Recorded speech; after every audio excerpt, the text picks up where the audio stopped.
Aggressive ಆಗಿ ಒಂದು ಗೆಲ್ಲೋ ಕುದುರೆ ತರ ಆಡ್ತಿದ್ದಂತಹ ಶಿಷ್ಯರು ಸಡನ್ ಆಗಿ ಕುಗ್ಗಿದ್ ಯಾಕೆ ಅಂತ?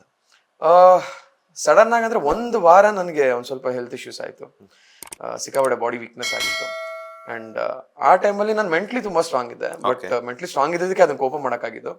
ಸೊ ಆ ಟೈಮಲ್ಲಿ ಎಲ್ಲ ಒಂಚೂರು ಡೌನ್ ಆಯ್ತು ಅನ್ಸುತ್ತೆ. ಅದಾದ್ಮೇಲೆ ಬೌನ್ಸ್ ಬ್ಯಾಕ್ ಆದಂತ 2 ವಾರಗಳು ಈ ವಾರಗಳು, ಅದೇ ವಾರ ಹೊರಗಡೆ ಬರ್ತೀನಿ ಅಂದಿದ್ದು ಬೇಜಾರಾಗಿರುತ್ತೆ. ಓಕೆ, ನಿಮ್ಮ ಎಲಿಮಿನೇಷನ್ ನಂತರ ಗೋಲ್ಡ್ ಸುರೇಶ್ ಅವರು ಎಕ್ಸಿಟ್ ಆಗ್ತಾರೆ.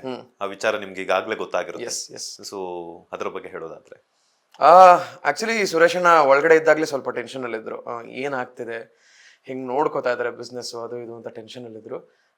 ಬಟ್ ಅವರು ಹೊರಗಡೆ ಬಂದಿರೋದು ತುಂಬಾ ಒಂದು ಕಾರಣಕ್ಕೋಸ್ಕರನೇ ಬಂದಿದ್ದಾರೆ. ಅವ್ರ ಹತ್ರ ಮಾತಾಡಿದಾಗ್ಲೇ ಗೊತ್ತಾಯ್ತು ನನಗೆ, ಬಿಸ್ನೆಸ್ ವಿಚಾರವಾಗಿ ಒಂದಷ್ಟು ವಿಷಯಗಳನ್ನ ಅವರೇ ನಿಂತು ಸಾರ್ಟ್ ಔಟ್ ಮಾಡ್ಬೇಕಾಗಿತ್ತು ಅನ್ನೋ ಕಾರಣಕ್ಕೆ ಹೊರಗಡೆ ಬಂದಿದ್ದಾರೆ. It's okay. ಅವರು ಇದ್ದಷ್ಟು ದಿನ ಒಳಗಡೆ ನಿಜವಾಗ್ಲೂ ಗೋಲ್ಡ್ ತರನೇ ಇದ್ರು. ಅದೇ ವ್ಯಕ್ತಿತ್ವ ಇಟ್ಕೊಂಡು ಹೊರಗಡೆ ಬಂದಿರೋದು ಖುಷಿ ಇದೆ. ಓಕೆ, ನಿಮ್ಮ ಒಂದು ಲೈಫ್ ಜರ್ನಿಗಾಗಿರ್ಬೋದು ಅಥವಾ ಪ್ರೊಫೆಷನಲ್ ಲೈಫ್ ಆಗಿರ್ಬೋದು ಬಿಗ್ ಬಾಸ್ ತುಂಬಾ ಇಂಪಾರ್ಟೆಂಟ್ ಅಂತ ಹೇಳಿದ್ರಿ.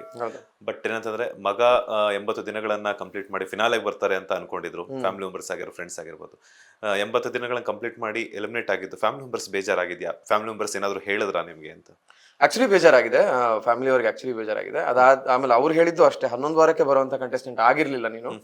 ಆಸ್ ಅನ್ ಆಡಿಯನ್ ಹೇಳ್ತಾ ಇದೀವಿ, ಫ್ಯಾಮಿಲಿ ಆತರ ಅಲ್ಲ. ಆಸ್ ಅನ್ ಆಡಿಯನ್ ಹೇಳ್ಬೇಕಾದ್ರೆ 11 ವಾರಕ್ಕೆ ಬರುವಂತವನಲ್ಲ. ಅದಕ್ಕೋಸ್ಕರ ತುಂಬಾ ಬೇಜಾರಿದೆ. ಬಟ್ ನೀನು ಬಂದಿದ್ ರೀತಿ ತುಂಬಾ ಖುಷಿ ಇದೆ. ಎಲ್ಲೂ ನೆಗೆಟಿವ್ ಮಾಡ್ಕೊಳ್ದಂಗೆ ಜನರ ಮನ್ಸನ್ನ ಗೆದ್ದು, ಅಂಡ್ ಸುದೀಪ್ ಅವ್ರ ಸ್ಟೇಜ್ ಮೇಲೆ ತುಂಬಾ ಒಳ್ಳೆ ವ್ಯಕ್ತಿತ್ವ ಇಟ್ಕೊಂಡು ತುಂಬಾ ಡಿಗ್ನಿಫೈಡ್ ಆಗಿ ಹೋಗ್ತಿದ್ದಾರೆ ಅಂತ ಹೇಳಿದ್ದು.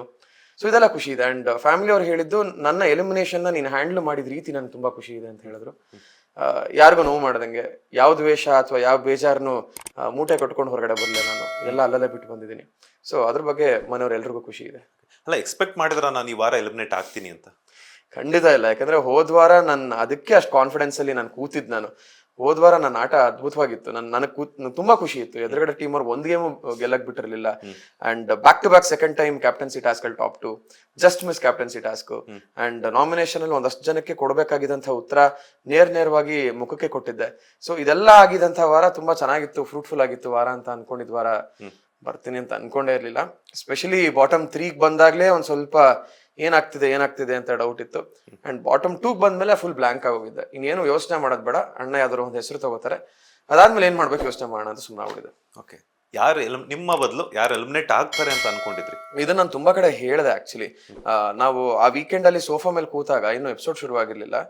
ಎಲ್ರು ಮಾತಾಡ್ಕೊಳಕ್ ಶುರು ಮಾಡಿದ್ವಿ. ಯೂಶಲಿ ಅಣ್ಣ ಕೇಳ್ತಾರೆ, ನಿಮ್ಗೆ ಯಾರು ಹೋಗ್ಬೇಕು, ನಿಮ್ ಪ್ರಕಾರ ಯಾರು ಇರ್ಬೇಕು, ಈ ತರ ಎಲ್ಲ ಕೇಳಿದಾಗ ನಮ್ಗೆ ಈ ಸತಿ ಹೆಸರೇ ಇಲ್ಲ. ಯಾರು ಇರ್ಬೇಕು ಅಂತ ಹೇಳಿದ್ರೆ ಬೇಕಾದ್ರೆ ನನ್ನ ಫ್ರೆಂಡ್ ಹೆಸರು ಹೇಳ್ಬಿಡ್ತೀವಿ ನಾವು. ಬಟ್ ಯಾರು ಹೋಗ್ಬೇಕು ಅಂತ ಕೇಳಿದ್ರೆ, ಈ ವಾರ ಅಲ್ಲಿ ಕೂತಂತ 8 ಜನ ನಾಮಿನೇಟ್ ಆದವರು ಒಂದಲ್ಲ ಒಂಥರ ಆಟ ತೋರಿಸಿದ್ದಾರೆ. ಅದ್ಭುತವಾಗಿ ಆಡಿದಾರೆ ಈ ವಾರ. ಯಾರಾದ್ರೂ ಒಬ್ಬರ ಹೆಸರು ತಗೋಬೇಕಂದ್ರೆ ತುಂಬಾ ಕಷ್ಟ ಆಗುತ್ತೆ ಅಂತಾನೆ ಹೇಳ್ತಿದ್ರು. ಸೊ ನನಗೂ ಅದೇ ಇದ್ದಿದ್ದು. ತುಂಬಾ ಚೆನ್ನಾಗಿ ಆಟ ಆಡಿದ್ರು ಎಲ್ರು. ಈ ವಾರ ನನ್ಗೆ ಯಾರು ತಲೆಲಿರ್ಲಿಲ್ಲ. ಲೇಟೆಸ್ಟ್ ಹಾಗೂ ಇಂಟ್ರೆಸ್ಟಿಂಗ್ ಸುದ್ದಿಗಳಿಗಾಗಿ ಬಾಸ್ ಟಿವಿ ಕನ್ನಡ ಚಾನೆಲ್ನ ಸಬ್ಸ್ಕ್ರೈಬ್ ಮಾಡಿ. ಹಾಗೆಯೇ ಬೆಲ್ ಐಕಾನ್ ಪ್ರೆಸ್ ಮಾಡಿ. ಇದರ ಜೊತೆಗೆ ಫೇಸ್ಬುಕ್, ಇನ್ಸ್ಟಾಗ್ರಾಮ್, ಎಕ್ಸ್ ನಲ್ಲೂ ಮಿಸ್ ಮಾಡದೆ ಫಾಲೋ ಮಾಡಿ.